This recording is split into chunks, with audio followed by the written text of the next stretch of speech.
episode 30 this week, The Changeling. This was an odd one. It was all the things that people scoff Star Trek over, and yet it wasn't completely horrible. Horrible writing, but not the worst episode that they've ever done. Sort of a medium episode there. Nothing outrageously bad, but far from their best work. Well, basically, the Enterprise is headed to some planet, and long-range sensors indicated that there's no more life there. Uhura had been trying to reach them on communications. Kirk managed to reach them even though she was trying to reach them and could not. And Spock butted in and was like, yeah, they're all gone. All 4 billion. Kirk sat on the computer. Probably did all kinds of stuff to the ship systems because he sat right on the computers.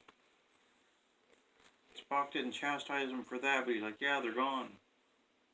Then all of a sudden, these massive energy waves came and hit the Enterprise. And that's where things broke down with the writing.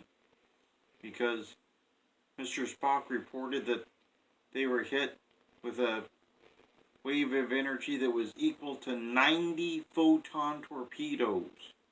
One of those shots were equal to 90 of the Enterprise photon torpedoes.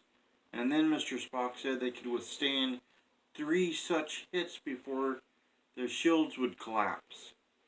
So basically, Mr. Spock was saying the Enterprise could take 270 of their own torpedoes before the shields would even collapse. But then, when the Enterprise got off a shot with 1 photon torpedo, and it did nothing to the enemy ship, Captain Kirk said, that's impossible. Nothing could withstand that. Despite the fact that they just said that the Enterprise could withstand 270 of them, he thought the thing should have blown up with 1. It made absolutely 0 sense. 0 sense. They didn't proofread that script for anything. Not a word of it. They said, I'll just throw it out there. Doesn't matter what they say. Who watches this? I did. I caught it. Most people did. But then they find out that the enemy ship's a meter long and only like 55 tons or something. So they beam it aboard. And the thing's just like this $12 looking prop that hovered with strings. But the probe said it was named Nomad. And Mr. Spock's like, that must be the Nomad that launched in the early 2000s. Apparently he was well versed in every probe that got sent from Earth a few hundred years earlier. Knew it right off by name. As did Kirk. He said he had attended lectures on that very probe during his academy years. Didn't seem possible, but okay.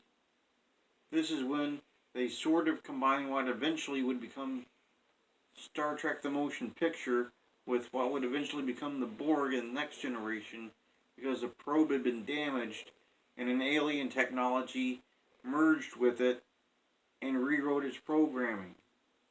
Now this Nomad thought its main function was to eradicate biological beings, which is why all 4 billion of the people on those planets had been murdered. It was supposed to collect soil samples, Spock said.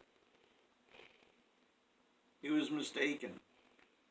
But the thing gets away when they're talking about this Nomad, goes to the bridge because it hears Uhura singing, and then it wipes her memory. She just sits there with this goofy grin on her face with her memory wiped. Scotty, forgetting all about last episode, Who Mourns Adonis, ran to Uhura's rescue.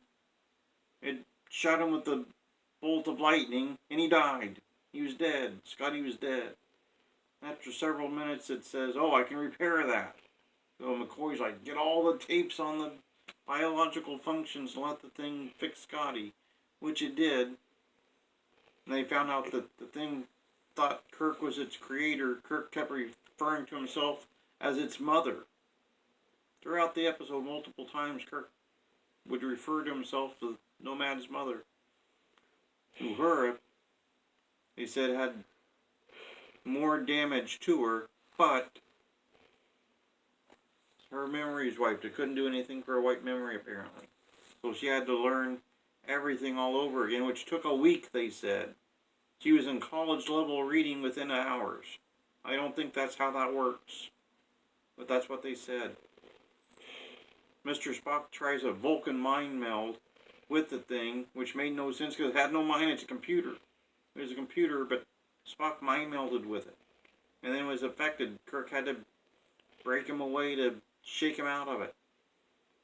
Zero sense there. But then you also had Kirk using Plan 163A. He just confused the thing until it blew up. Kirk loves to use that plan. If he sees a computer, he's like, I'm going to confuse it until it blows up. He's done it several times already. If you watch all the years' reviews, and why wouldn't you? And this time the thing was confused. Kirk said, you're flawed. I'm flawed, and I created you, so obviously I can't create perfection if I'm flawed. So you aren't perfect, and you made a mistake because you thought I was somebody else, and I'm not. And the thing just went haywire and started smoking. Kirk beamed it down into space, and it blew up. Weird. It was weird. Some interesting notes. It was the second main character to have been killed so far. We had Dr. McCoy get killed earlier, and then he was revived on the Pleasure Planet. Captain Kirk had feigned death in Amok Time, but wasn't actually dead. It was just a medicine that made him rest very peacefully, apparently. He was never really dead. Scotty was legally dead for who knows how long. A long time, it seemed. Then he was just completely fine. Uhura college reading within hours. That's not how you re-educate someone. You don't go from literal C-spot run to college in a few hours, but she did. Couldn't differentiate English and Swahili, but she could do that. And Nurse Chapel was in the episode a whole lot. Nurse Chapel, she got hit with the crazy robot lightning bolt too, but she was fine. Also saw multiple red-shirted security officers killed. The thing just started zapping security officers.